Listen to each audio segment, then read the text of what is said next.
Okay, another Inside Infinite. I'm just focusing on the character stuff because I don't want this video to get super long. So let's get into it.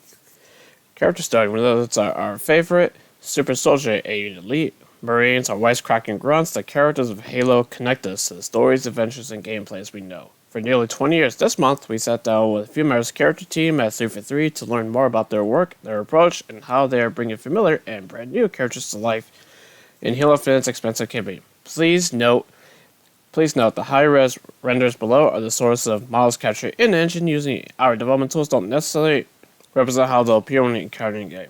So keep that in mind, Anyway, let's get into it. Hello, character team. Introduce yourselves, tell us what your friends are at 343 News, what you're responsible for on Halo Infinite. Hi there, I'm Steve Deck, and I'm the Character and Combat Director on Halo Infinite. I'm responsible for design direction and creative direction for AI. This involves the way they look, behave, and tough they are, etc. They are part of the work my team and I are responsible for.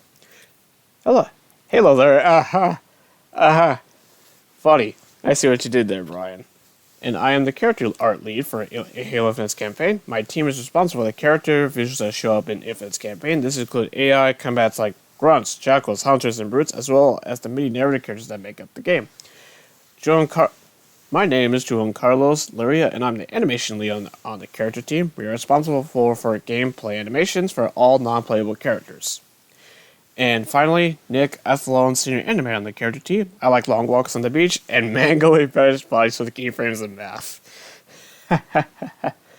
Before we go to the next slide, I want to show you this new image.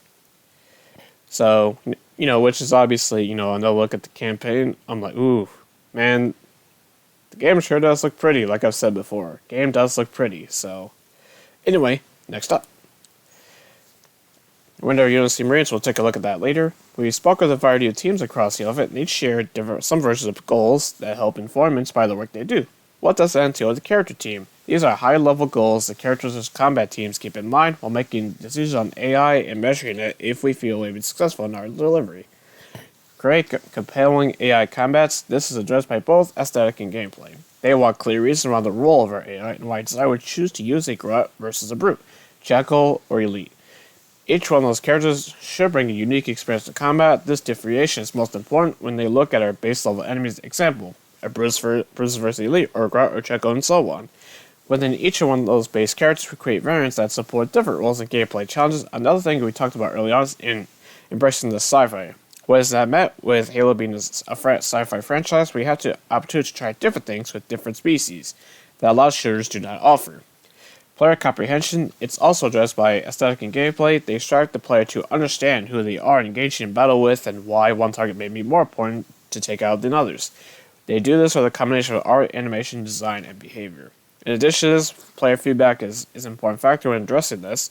Not be to the scale of hit reaction, feedback, or what AI says. It should contextually make sense to the player, help them understand if what they do is effective or not. Now let's take a look at the Marines. And I gotta say, I thought like the Marine designs were kind of like Reach, which they kind of are, but with kind of a mix of like Halo 3 in there a little bit. So, and I gotta say, Marine design looks nice. Way to go. Anyway, next up. With nearly 20 years of history to pull from, how did the team strike a balance between staying true to legacy character designs while also ensuring they quote-unquote fit within the visual and design language of Infinite? How does the game overall approach the spiritual reboot apply to characters? The spiritual reboot actually made it easier for us to incorporate some more legacy designs to the characters. One of the best examples of this are elites, grunts, jackals, who have a much more legacy design to them than we had in Halo 4 or 5. That's obvious. In terms of which part of the legacy was looked at for inspiration, we set up most around the Halo 3/Halo Reach timeframe and incorporated the banner's aesthetic where it made sense along with Halo Infinite art direction. Yeah, I kind of know. That would kind of make sense, like why elites were still blue. They were still yellow and blue, grunts and elites. So that makes total sense. From an art standpoint, we knew early on that we wanted to spiritually reboot our characters, and that meant take a look at all of our characters. Every character in Infinite was redesigned in some way. Like Steve mentioned, we really like designs of the past. They want to go back to legacy design that made Halo characters iconic. But we didn't just want to just high-res them. They want to add our own flair. I'll staying true to 20 years of history. I'll use the Elites as an example. In 4 and 5, the Elites are big and bulky. We ended up scaling them down a bit and giving them more of a sleek look. We wanted them to be fast, agile, and intelligent. We knew this would also be a great contrast to big hulking brutes. I couldn't be more happier with how the brutes look and perform in Infinite. Now look at this bad boy. Now look at this badass brute right here, because I believe this was Tavris, who was one of the bosses that we saw during the gameplay on Monday. So I gotta say, nice design there. And good lord, wait a minute, he's holding. Is that scrap cannon, or is that a no, that has to be the scrap cannon. Yeah, that has to be. Now then, the return of brutes and the bench in particular surely presented new challenges and opportunities. How did the team approach them, bringing them to life? The return of the brutes was a challenge the team was very excited to pursue them as a great adversary in the Halo universe. We wanted the brutes to feel very aggressive, but not like dumb space monkeys. We talked a bit about the desire for brutes to feel more visceral. The player will experience this in everything from the way they move, they attack, their armor shut off, the voiceover they use. Brute as an enemy are a nice juxtaposition from a character like the Elite that tends to be more composed and tactical. Brutes are all about brute force, for lack of a better word. And this shows through the game, for example, where an Elite might peel off when combat take cover, a Brute would be more likely to charge the player in a fit of a rage. So like Halo 2. Yes, the Brutes. Who doesn't love them? Some banished Brutes. The team rose to the challenge with these bad boys. There was a lot of legacy here that we want to stay true with, but find ways to push boundaries. One of our main focuses was to create a sense of visual damage that set the Brute apart from others. As you fight him, you'll see all kinds of armor debris flying off from shoulder to thigh pads to helmets. Knowing this, we knew we had to design the armor in such a way to facilitate this. We designed the Brute tech suit with various attachment points so we could modularize the armor plates so that they could be shot off. Funny enough, early on, one of the challenges we had, this approach was in certain case, by the time we finished them off, a Brute would be pretty much naked and bare. Ooh. This is why they fought a full-body tech suit. The team had an absolute blast working on them. The Brutes have this commanding presence. They don't all fight the same way. They are extraordinarily strong, carry a lot of weight around, and they have this pent-up anger that needs to come across as they fight you. That gave animators a chance to explore their physicality in different situations and with different weapon types. They can be explosive, and while they are not as agile as the Elites, they are just as dangerous, and it really is fun to animate them. And here's a look at Elite, and I gotta say, it looks like the Halo 2 Anniversary design. It looks like he's carrying a pulse carbine, on his left hand, on his right, looks like he's pointing to. He's probably leading a charge of grunts. So, anyway, next up. And speaking of Brits, we have to ask, how's Craig? Up until this week's campaign overview, it's been a long time since we've seen or heard from the guy. We see quite the glow up since July. What are some key areas has been team on working on since last year's demo? Ha ha ha ha. The team has sort of a love-hate relationship. Well, it was fun to see the community gravitate toward him. He unfortunately represented for some content and insisted that we were not ready for prime time. The positive outcome was correct that he was one of the factors in gaining more time to finish work and get Brutes to a place where the team is happy. So one of the positive examples of Stuve working with and aligning with the Halo community around expectations. Players who look hard enough will be able to find some evidence of Craig in Halo Infinite. His spirit lives on. Craig is in good hands, trust me, has gone through some quite changes, but I'm happy. I am here to say that he has glammed up. He's found very good about himself, has fit back in well with the rest of his Brute friends. He also picked up a new hobby and has done well with himself. Long live Craig! Craig, our Lord and Savior! And here's what they're talking about. Ooh, looks like they applied some war paint. Oh, and it does look good. It looks good on him. Oh, looks good. I love it. Anyway, moving on. With that, walk us through the high level process how the character goes from idea to living, breathing entity. How does art, animation, design, audio all come together to deliver a character? Does gameplay track character duration, or does a cool character concept drive gameplay? We try to drive a combatant character from a gameplay need as much as possible. They will look for a role that we are missing or is underrepresented and that we think would be interesting to fight from a character perspective. We talk about what will make this character unique from other AI combatants and try to develop what we would often refer to as a character special sauce.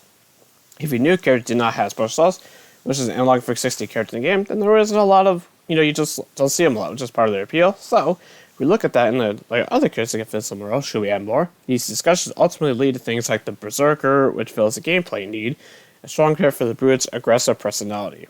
Once we have a role defined, a paper design, we will start working with concept, very loose sketches, start doing rough inking prototypes to help establish the salute proportions, etc., which in turn inform concept. A prototype is found compelling. They will continue to refine across the board with higher fidelity, art, animation, start adding some effects. If the prototype isn't fun, that's back to drawing board to discuss when things are off the rails so we can get back on track.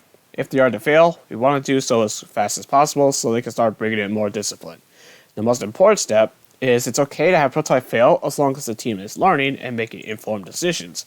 As we move forward, as we go through the process, eventually we will get into full production on a character where the team is working on content, design tuning, and code that will be part of a shipping character. Narrative characters can be a little more harder, where they are driven more from a story as opposed to a gameplay need. The pilot is a good example of where his role fills many narrative needs, which is much lighter on the gameplay side of things. With that said, the same amount of diligence and rigor goes into making these narrative characters a reality. And here's a good look at the pilot. I guess he had a helmet on. We just haven't really. He has a helmet. We just haven't really seen it much. In terms of like what we've seen from so far in footage of him. So, anyway, good design. What are some key differences between returning characters in Halo Infinite versus prior games? Does the Evolve Sandbox's gameplay and most expensive campaign have any impact on design? There's been a lot rebuilt from the ground up for Halo Infinite in terms of AI behavior that absolutely takes the Evolve Sandbox and more open gameplay into consideration. For example, those new fusion cores the player can grab and throw can also be thrown by brutes. At times, a brute may toss a garrote at the player. We've seen that in the gameplay demo last year where a brute launched a suicide grenade at us. The other thing we need to support the character size, the effectiveness of things like equipment versus characters. The evolution of the sandbox has given the player more options in combat. For example, the grapple shot will put you to a brute, be it deflected by a hunter, and not attached to a jackal, but will pop the shield to the side so the player can get damage onto the body. Another evolution that may surprise us is Smart AI will upgrade their weapon when possible by grabbing a better weapon off a rack, like the ground or even Grout Mule. So, the Grout Mule, which we'll get to later, seems that they can actually hold weapons for their team. That's pretty cool. The more open nature of the combat also meant our engineering team had to do a lot of work on behaviors and systems to account for the 360 degrees of combat, so the player still feels like Chief and can't wade into combat without overwhelm. But the bigger, the more open combat space, we wanted to maintain that Halo feel, which means allowing players to be aggressive and remain on the offensive, as opposed to feeling like they are playing a cover shooter. Excellent. Good to know. And here, we got ourselves all the dreaded Jackal Sniper is back, along with, the more traditional ground, holding a shield. So, with or without a shield, Jackals are deadly as ever. Moving on.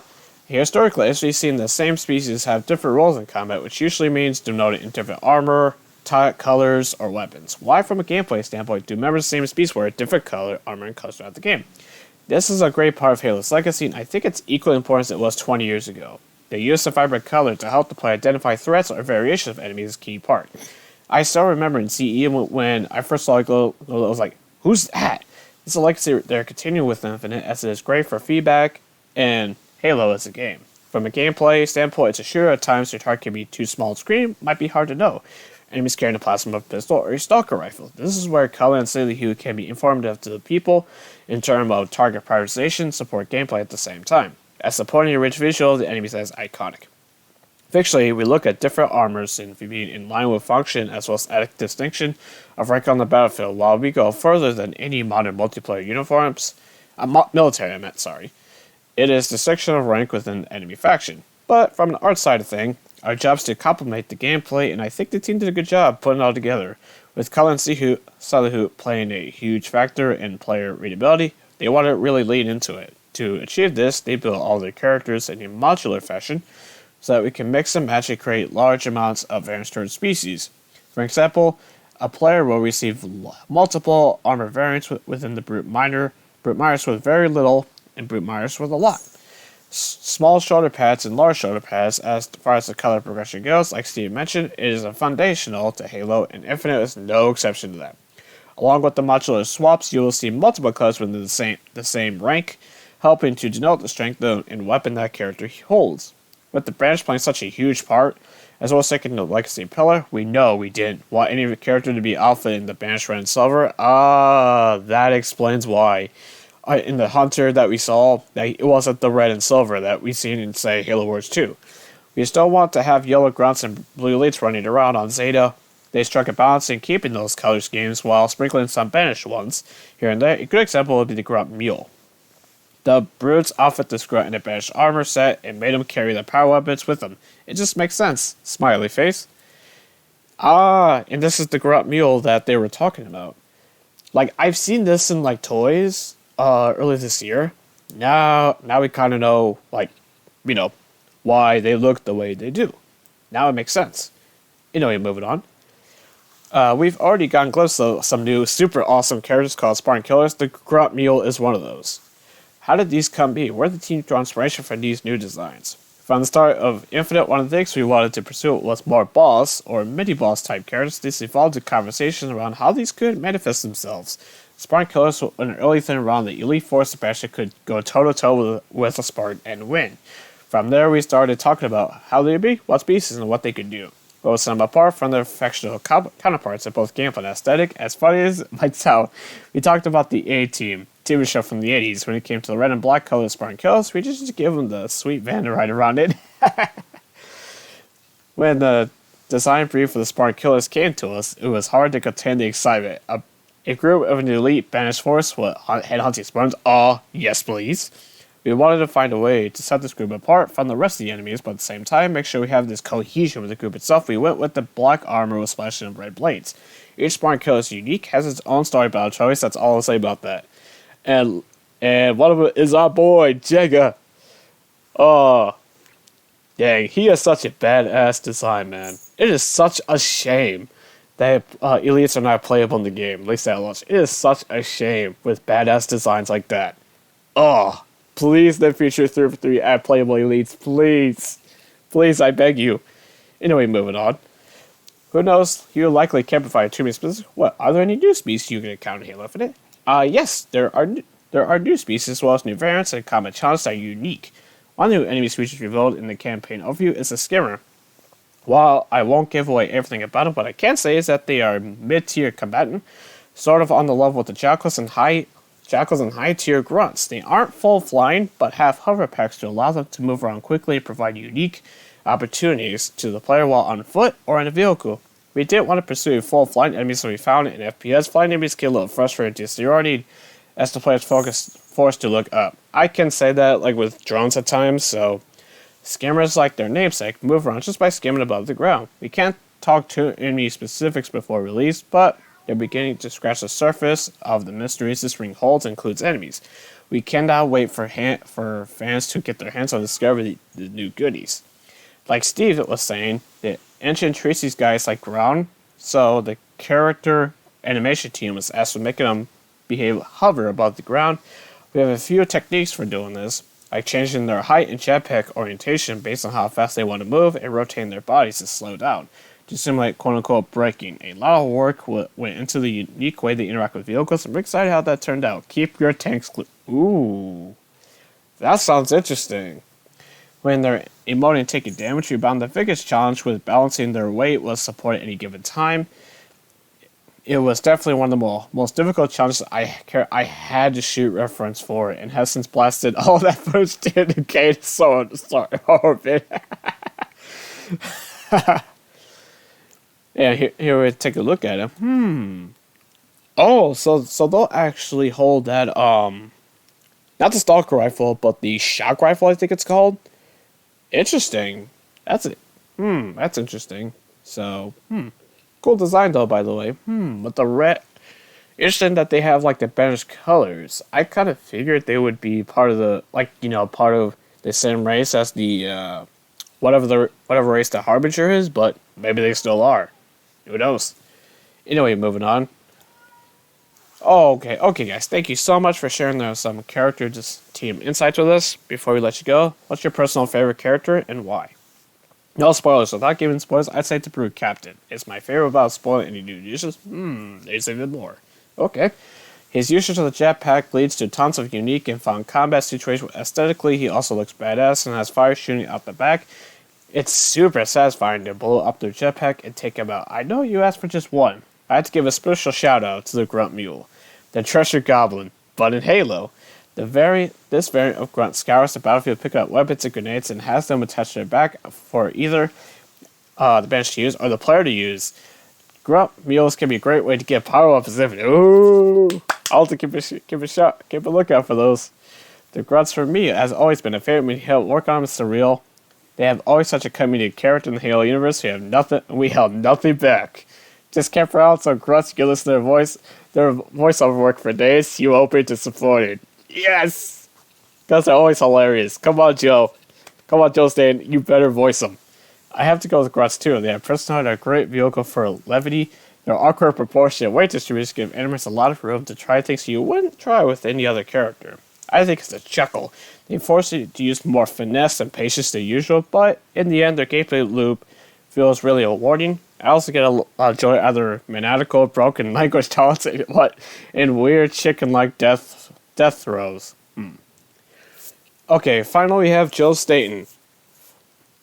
First, if you haven't watched the overview, please do, especially the Ransom Keep sequence that begins at 3 minutes 34 seconds, because that particular part shows off how the character, UX, UI, and many other teams have joined forces to create a part of the Infinite campaign experience that feels classic and infinite at the same time.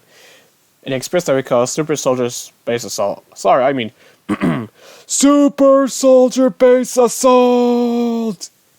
You gotta lean into the movie trailer announcer voice, because Decimated Fortified Alien Warbase truly is epic good fun, and here's why. Halo games have always been about freedom, and more specifically, the freedom to make interesting tactical choices to optimize your power projection inside a rich physical simulation. While previous Halo campaigns have been chock full of interesting choices, none have had a world simulation that comes close to Halo Infinite. Specifically, banished spaces like Ransom Keep aren't obstacles across the linear path.